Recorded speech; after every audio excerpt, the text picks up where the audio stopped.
Salam damai sejahtera saudara-saudaraku yang terkasih, pencinta firman Tuhan. Berjumpa kembali dengan Bible Learning with Father Joseph. Saudara-saudaraku, bagaimana kabar Anda di rumah Anda masing-masing, di daerah Anda, di tempat Anda sekarang ini berada? Saya berharap, saya berdoa, semoga Anda semua dalam keadaan baik. Apakah Anda sudah siap untuk mendengarkan pewartaan firman Tuhan di channel YouTube Bible Learning with Father Joseph ini? Terima kasih Anda sudah subscribe. Coba yang belum subscribe silakan di subscribe, nyalakan tanda loncengnya. Saudara-saudaraku yang terkasih, tidak terasa bukan kita sudah memasuki bulan April, sudah bulan yang keempat di tahun 2025. Coba sebentar saya mengajak Anda untuk flashback ke belakang. Sejak bulan Januari, Februari, Maret, dan sekarang sudah bulan April. Coba lihat, apakah kebaikan-kebaikan Tuhan sungguh kita syukuri? Apakah yang kita lakukan, yang kita perbuat untuk mengagungkan Tuhan? Atau untuk kemuliaan diri kita sendiri? Saudara-saudara, persembahkanlah seluruh hidup kita. Jadikan Tuhan nomor satu dalam kehidupan kita. Utamakan Tuhan dibanding yang lain. Terima kasih Tuhan Yesus. Terima kasih buat semua kebaikan-Mu. Penyertaan-Mu nyata dalam hidupku. Kehadiran-Mu sungguh dapat kurasakan. Pertolongan-Mu selalu hadir dalam hidupku setiap hari. Kau tunjukkan langkahku. Kau tunjukkan arah kehidupanku. Pelan-pelan rahmat bekerja dalam diriku dan memperbaiki kehidupanku, memperbaiki relasi-relasi dan juga rejeki-rejeki.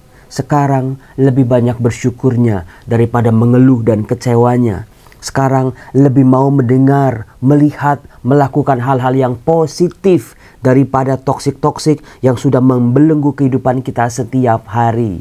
Ya Romo, gara-gara firman Tuhan, saya lebih mau banyak bersyukur. Dalam pelayanan, ternyata saya melihat masih banyak sekali orang-orang di luar sana yang jauh lebih menderita daripada hidup yang sekarang saya alami ini. Saya ini kadang-kadang gak adil, Romo. Saya punya rumah, saya punya rezeki berlimpah, saya bisa punya segala macam, Romo. Tuhan sudah mengangkat saya ke atas, tapi kok ya bisa-bisanya saya masih mengeluh, Romo. Dengan pelayanan, melihat orang-orang, Romo, betapa saya diajak untuk bersyukur. Dan juga coba hadirkan kuasa Tuhan, hadirkan wajah Tuhan untuk mereka-mereka ini. Pasti hidup Anda lebih utuh dan lebih sempurna lagi. Romo Yosef, pembukaannya panjang banget kan? Kami udah nggak sabar, Romo, untuk mendengar pengumuman dari Romo. Siapa ini yang pemenang laptop ini, Romo? Kan kemarin katanya pengumumannya tanggal 1 April. Ya udah, saya tahu ngerti banget apa yang Anda pikirkan. Ya udah ya, saya umumin nih. Bagi yang nonton video Bible Learning kemarin pasti tahu betul jawabnya bukan di kolom komen YouTube, bukan di kolom komen Facebook, tapi di kolom komen Instagram @rmjosusanto. Ada sekitar 600 lebih yang menjawab inilah pemenangnya. No gimmick-gimmick, no drama-drama. Saya scroll lagi. Dalam nama Yesus. Dalam nama Yesus. Dalam nama Yesus. Oke. Stop. Di sini ada Juli Alim. Nonton nggak Bible Learning hari ini? Sebab kalau nggak diklaim hari ini, terpaksa saya harus menyerahkan laptop ini kepada yang lain. Kita cek apakah Ibu Juli Alim itu yang menjawab, Shalom Romojo, saya butuh laptop buat sekolah anak saya karena kami belum punya rezeki lebih untuk punya laptop. Semoga menjadi rezeki anak saya karena dia Miss Dinar yang selalu aktif banget dalam pelayanannya di gereja SMI. Wah, anak orang Jakarta nih. Aktif dalam kegiatan lingkungan. Semoga Romo Yosef memberikan kesempatan untuk anak saya. Tuhan Yesus memberkati Romo dan semua follower setia Romo. Emang dalam nama Yesus itu nggak pernah salah. Itu tadi scroll ternyata yang menang ini anaknya Ibu Juli. Dia aktif, dia belum punya laptop, dia masih sekolah, mudah-mudahan jadi berkat. Anaknya siapa namanya nggak dijawab nih, nggak disebut nih. Kita doain ya, semoga anaknya Ibu Juli betul-betul dengan laptop ini bisa selesai sekolahnya, jadi anak yang baik, jadi pelayan Tuhan, jadi pribadi-pribadi yang baik. Sekarang mungkin belum bisa berbuat apa-apa, tapi saya yakin nanti pasti anak ini akan jadi berkat buat orang tuanya, buat keluarganya, dan juga buat sesamanya, dan buat Tuhan juga. Amin. Amin, Romo. Romojo, ini kan sekarang ini nih, di minggu Prapaskah yang keempat ini, dari kemarin kita diperdengarkan Injil Yohanes kan. Sebagai informasi, ketika kita membaca Injil Yohanes, itu tolong dibedakan treatmentnya ketika kita membaca Matius, Markus, dan Lukas. Karena Injil Yohanes cenderung panjang-panjang. Itu saya udah mengatakan ribuan kali, makin panjang kisahnya, makin sukalah kita. Karena kita bisa melihat ini, bagaimana pergumulan seorang pribadi dibentuk oleh Tuhan Yesus. Jadi nggak kisah-kisah pendek yang cuma muncul sekali terus udah. Tapi dengan kisah-kisah panjang di Injil Yohanes, kekasannya ini, kita bisa melihat pelan-pelan bagaimana pribadi dibentuk. Bukan bentuknya simsalabim jadi apa gitu, bukan. Tetapi kita bisa melihat bagaimana orang ini memperoleh rahmat dari Tuhan. Bukan simsalabim terus tiba-tiba ya udah dia memperoleh apa yang dia dapat. Sebab kalau cuma sekedar itu, rahmat yang besar sekalipun, kalau terlalu mudah didapatkannya, orang cenderung melupakan, orang cenderung untuk tidak menghargainya, orang menganggapnya sebagai barang murahan saja.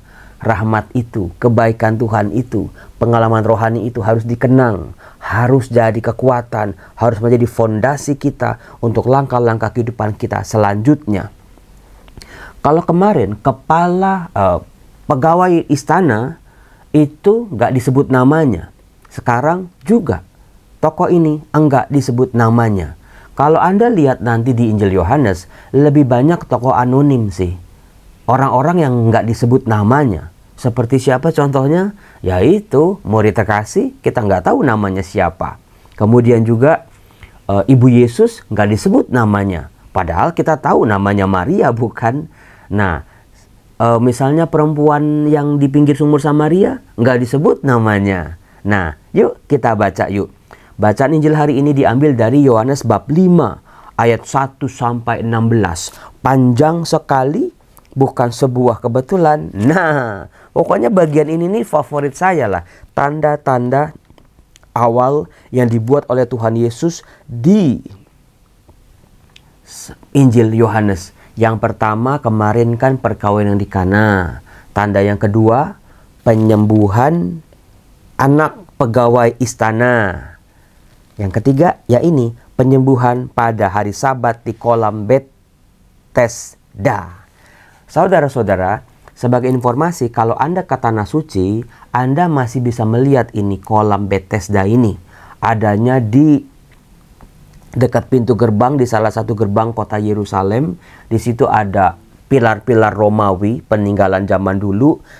Ada sebuah kolam, ada gereja Santa Ana. Pokoknya kalau anggota KUR, orang yang suaranya bagus, paling suka ke kolam Betesda ini karena di gereja Santa Ana itu katanya amplifier terbaik di dunia. Kalau Anda bernyanyi di situ, nggak perlu mikrofon, itu suaranya udah menggelegar. Apalagi kalau suaranya bagus, apalagi kalau 4 orang nyanyi bisa pecah suara gitu, sopran, alto, tenor, bass, wah, jadi cakepnya luar biasa. Saya doain Anda supaya suatu saat Anda bisa ke kolam Betesda. Tapi kolam Betesda yang hari ini itu udah nggak ada airnya lagi. Karena aliran air yang mengalir dari selokan-selokan, atau bukan selokan ya, memang ada jalur-jalur air. Dari zaman dulu dibuat di zaman perjanjian lama, dari Bait Allah itu ada saluran-saluran air, salah satunya ke kolam Betesda ini.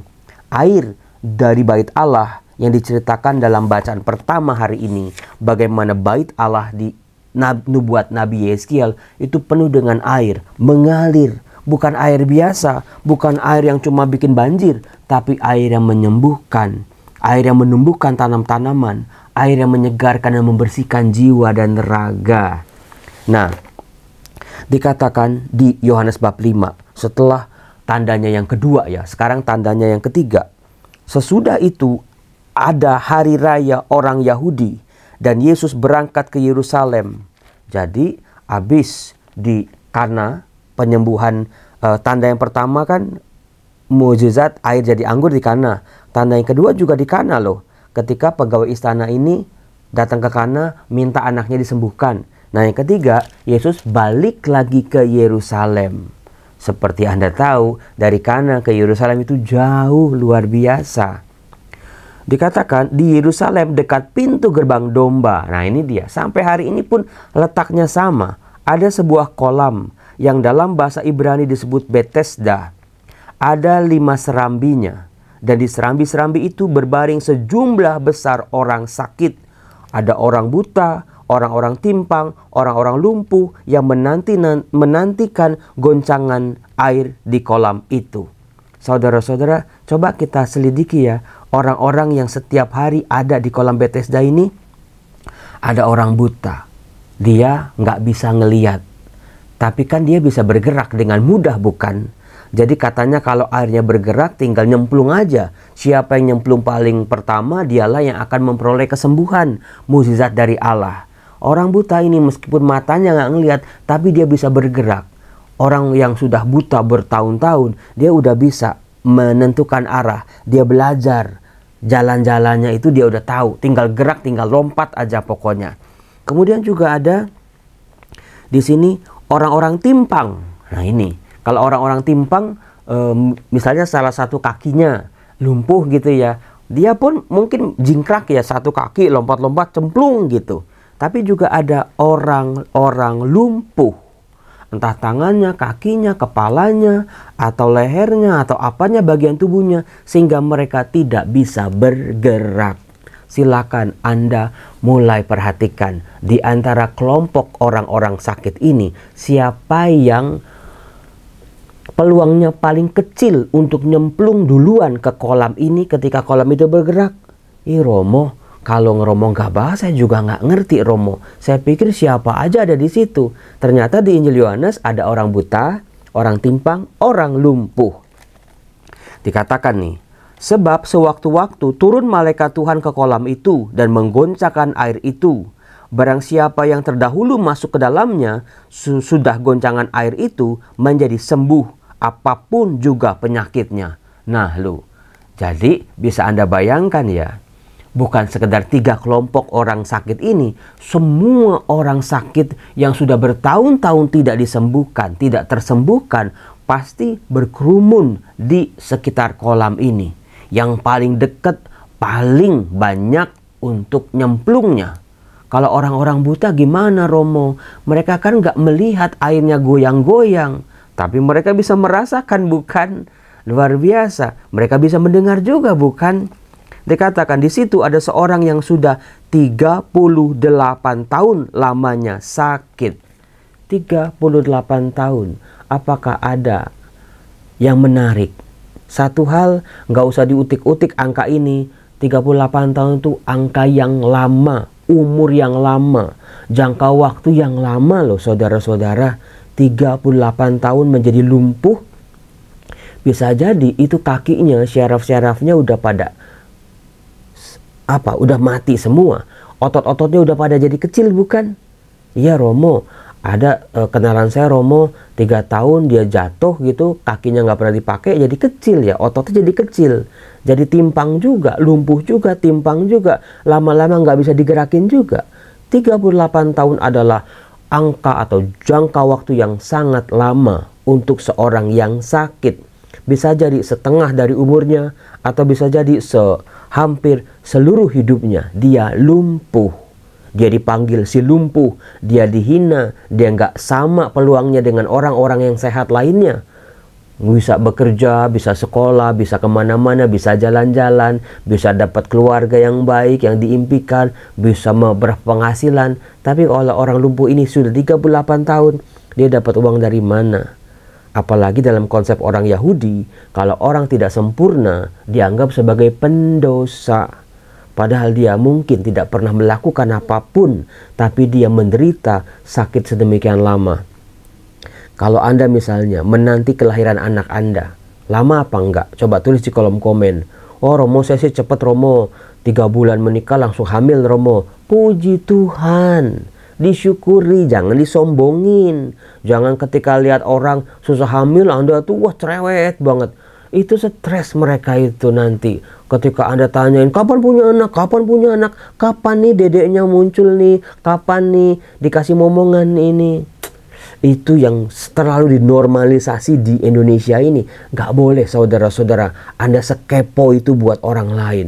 Mendingan udah diem, doain mereka secara tersembunyi. Kita berharap semoga mereka memperoleh kuasa kebaikan Tuhan. Daripada Anda sok akrab, sok perhatian, Anda tahu itu bakal menyakiti dia. Karena kan siapa sih yang kagak mau? Semua orang juga mau berobat sana, berobat sini. Tapi kan yang anak namanya anak ya, dari Tuhan. Demikian juga kapan nikah, kapan kerja, kapan lulus, kapan ini, kapan itu. Semuanya ada proses waktunya. Jangan diburu-buru oleh pikiran manusia. Ada waktunya Tuhan. Karena 38 tahun ternyata bukan sebuah rintangan atau halangan buat Tuhan Yesus. Ketika Yesus melihat orang itu berbaring, saya tanya kepada Anda, yang dilihat Tuhan Yesus pada waktu itu cuma satu orang itu atau yang lain juga? Ya sudah pasti yang lain juga dong. Tetapi disinilah Yesus punya keberpihakan kepada orang ini. Ada sesuatu yang menggerakkan belas kasihan Tuhan. Ada sesuatu yang menjadi motivasi buat Tuhan Yesus untuk menyembuhkan orang ini. Bukannya orang-orang lain nggak disembuhkan atau sulit disembuhkan. Tuhan punya cara. Tuhan punya maksud. Tuhan punya pilihannya sendiri. Itu yang disebut dengan rahmat. Gak perlu orang saling iri. Kenapa dia sembuh saya nggak sembuh Romo? Kenapa dia udah makmur saya tetap terperosok Romo? Kenapa dia sudah pulih saya kok belum Romo? Itu yang seringkali menghantui pikiran kita. Ketika lihat orang lain kok sukses, orang lain kok sembuh, orang lain kok berhasil, sementara kita kok masih jalan di tempat. Itu salah satu maksudnya saudara-saudara. Jangan iri hati, apalagi dengki dengan keberhasilan orang lain. Itu maknanya. Dikatakan ia tahu bahwa ia telah lama dalam keadaan itu. Yesus tahu, Yesus mengerti, Yesus memahami bagaimana besarnya harapan orang ini, bagaimana dia dipojokkan, bagaimana dia dibully, bagaimana dia diasingkan, bagaimana menderitanya dia, termasuk bagaimana doa-doanya, rasa percayanya yang bisa kita bayangkan lebih unggul daripada yang lain, sampai-sampai menggerakkan hati Tuhan untuk menyembuhkan dia. Tuhan tahu. Tuhan tahu penderitaan orang ini. 38 tahun berada di situ memohon kesembuhan. Tuhan juga tahu kok air mata kita. Tuhan tahu kebutuhan kita. Tuhan tahu apa yang menjadi doa-doa kita. Tuhan tahu harapan kita. Tuhan tahu pergumulan, kesulitan, masalah kita. Tuhan tahu.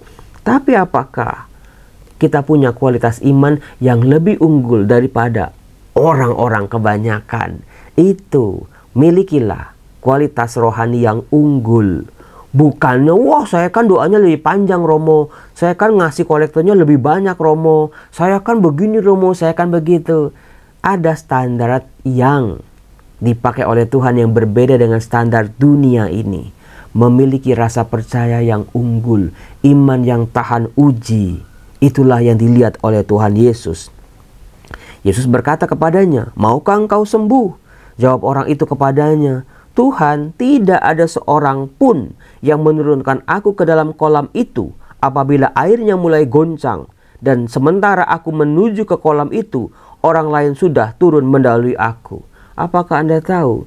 Kalimat dari orang yang 38 tahun lumpuh di pinggir kolam Bethesda ini adalah salah satu kalimat terpanjang yang diucapkan oleh orang sakit yang disembuhkan oleh Tuhan Yesus. Benar apa benar? Benar ya Romo.